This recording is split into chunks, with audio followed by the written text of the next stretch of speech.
بسم اللہ الرحمن الرحیم۔ شروع اللہ کے نام سے جو بڑا مہربان نہایت رحم کرنے والا ہے۔ 1950 سے 1999 میں پیدا ہونے والے ہم خوش نصیب لوگ ہیں، جو کہ ہم وہ آخری لوگ ہیں جنہوں نے مٹی کے بنے گھروں میں بیٹھ کے پریوں کی کہانیاں سنی، جنہوں نے لالٹین کی روشنی میں کہانیاں بھی پڑھی اور سبق بھی لکھا، جنہوں نے اپنے پیاروں کے لیے اپنے احساسات کو خط کے ذریعے پیغام بھیجا، جنہوں نے ٹاٹوں پر بیٹھ کر پڑھا، جنہوں نے بیلوں کو ہل چلاتے دیکھا۔ ہم وہ آخری لوگ ہیں جنہوں نے مٹی کے گھڑوں کا پانی پیا اور گاؤں کے باغوں سے آم، امرود اور مالٹے توڑ کر کھائے، اور بستی کے بزرگوں سے مار بھی کھائی اور پلٹ کر جواب تک نہ دیا۔ ہم وہ آخری لوگ ہیں جنہوں نے عید کا چاند دیکھ کر تالیاں بجائیں اور گھر والوں، دوستوں، رشتہ داروں کے لیے عید کارڈ بھی اپنے ہاتھوں سے لکھ کر بھیجے۔ ہم جیسا تو کوئی نہیں، کیونکہ ہم ایک دوسرے کی خوشی غم میں کندھے سے کندھا ملا کر کھڑے ہوتے تھے۔ ہم وہ آخری لوگ ہیں جنہوں نے ٹی وی کے الٹینے ٹھیک کیے، ڈرامہ دیکھنے کے لیے ہفتہ بھر انتظار کرتے تھے۔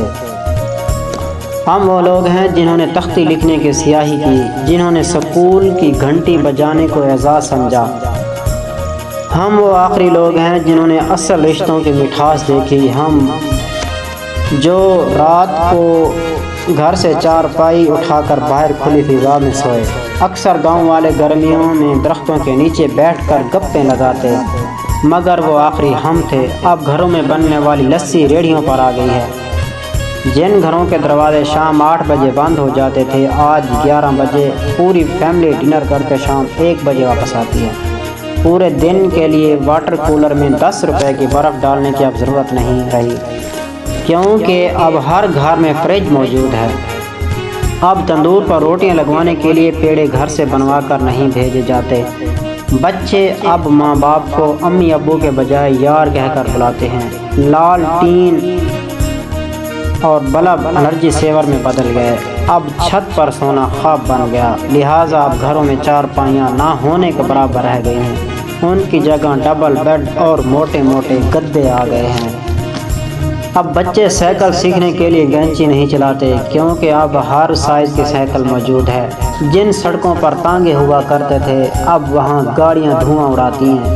کیا زمانہ تھا جب گھروں کے دروازے سارا دن کھلے رہتے تھے، بس آگے سے بڑی چادر کا کپڑا لٹکا رہتا تھا۔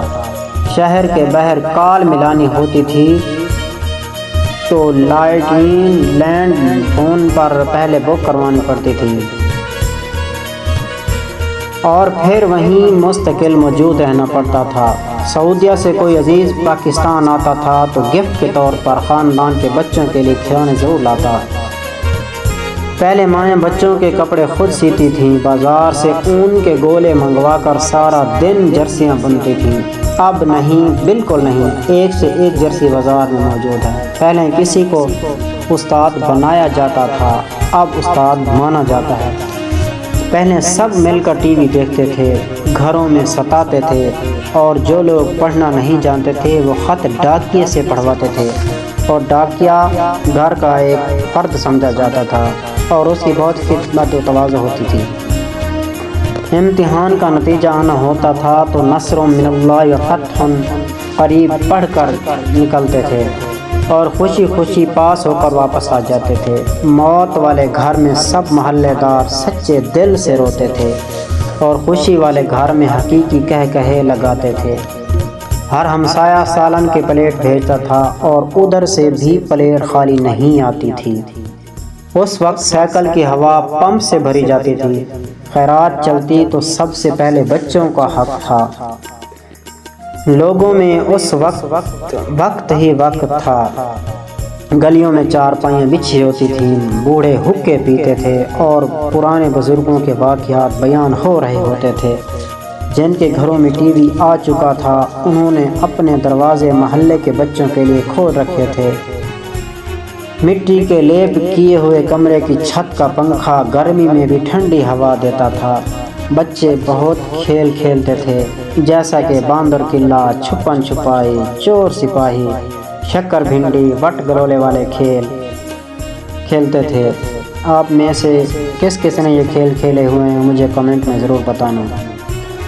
اور پھر اچانک سب کچھ بدل گیا۔ سب سہولتوں کے باوجود ہمیں گھر میں ایک ایسا ڈبہ ضرور رکھنا پڑتا ہے جس میں ڈپریشن، سر درد، بلڈ پریشر، نیند اور وٹامن کی گولیاں ہر وقت موجود ہوں۔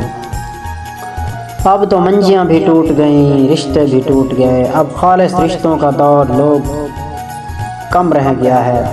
اس وقت لوگ بہت کم پڑھے لکھے ہوتے تھے، اب زمانہ پڑھ لکھ گیا ہے، بے لحاظ مفادات اور خود غرضی میں کھو گیا ہے۔ لیکن آج کا جنریشن جب ان باتوں کو سنتا یا دیکھتا ہے تو اسے جہالت کا نام دیتا ہے، کیونکہ یہ دور انہوں نے اپنی زندگی میں محسوس ہی نہیں کیا، تو اس کی قدر کیسے ہوگی۔ یہ تو ہم ہیں جو آج بھی دل میں یہ حسرت بٹھائے ہیں کہ کاش کہ وہ وقت پھر لوٹ آئے۔ اس وقت ٹیلی فون نہ تھا، بٹ سکون اتنا تھا کہ کوئی غیر نہیں تھا، سب اپنے تھے۔ نانکوں کی طرف سے ماسی، مامے، مسات ہوا کرتے تھے، اور دادے کی طرف سے چاچا، چچیاں، پھپھو اور پتیر ہوا کرتے تھے۔ ہمارے بزرگ بڑے جاہل تھے، کام ایک کا ہوتا تھا لیکن سب مل کر کرتے تھے۔ جن کے پاس بیل ہوتے تھے وہ خود آ کر دوسرے کی زمین کاشت کرنا شروع کر دیتے تھے۔ گندم کاٹنے کے لیے گھر والوں کو دعوت دینے کی ضرورت نہیں پڑتی تھی، بلکہ وہ خود پیغام بھجوا دیتے تھے کہ ہم فلاں دن آ رہے ہیں۔ گندم کاٹنے پر ڈھول بجاتے تھے اور اپنی پوری طاقت لگا دیتے تھے جیسے انہیں کوئی انعام ملنے والا ہو۔ جب کسی کا گھر بننا ہوتا تو سب ساتھ چل کر سر کاٹ آتے اور اس کا چھپر باندھتے تھے اور سب مل کر مکان کی چھت پر رکھتے تھے اور خوشی خوشی مزے لوٹ کے شام کو گھر واپس آ جاتے۔ اس وقت کے لوگ ایسے تھے کہ کسی سے دوستی کرتے یا پگ بدلتے تو اسے ایسے نبھاتے کہ جیسے سسی نے کچے گھڑے پر دریا میں چھلانگ لگا کر نبھائی۔ اتنے پاگل تھے کہ کنکھ گندم گواہی پر تپتی دھوپ میں بیلوں کے ساتھ ایسے چکر کاٹتے جیسے کوئی سزا بھگت رہے ہوں، دوسرے کی خوشی ایسے مناتے جیسے ان کی اپنی اولاد ہو۔ اتنے جاہل تھے کہ جرم اور مقدموں سے بھی واقف نہ تھے، کوئی مسئلہ ہوتا تو پنچایت میں ہی حل ہو جاتا تھا۔ اب ہر کوئی دست و گریبان تھا، اور جو کوئی اس دور میں شامل نہ ہوا تو وہ زمانے کا بزدل اور گھٹیا انسان ٹھہرا۔ اب گھر تو کچھ پکے اور بڑے تھے لیکن پھر بھی تنگ ہو گئے۔ وہ زمینیں جو ایک دوسرے کو قریب کیا کرتی تھیں، جن کا پیٹ چیر کر غلہ اگتا تھا، جس کی خوشبو سے لطف اٹھایا جاتا تھا، اب وہ نفرت کی بنیاد بن چکی ہے۔ شعور جو آیا تھا اب ہر ایک کو پٹواری تحصیلدار تک رسائی ہو چکی ہے، اور پھر اوپر سے نظام پیٹ بھرنے کو ایک دوسرے سے لڑنا ضروری تھا۔ اب نفرتیں ہر دہلیز پر پہنچ چکی ہیں، ہم اپنی وہ ممتا جس سے محبت کہتے ہیں وہ گنوا چکے ہیں۔ اب انسانیت اور مسلمانیت کا سبب تو جیسے زہر لگتا ہے۔ اے کاش وہ وقت واپس آ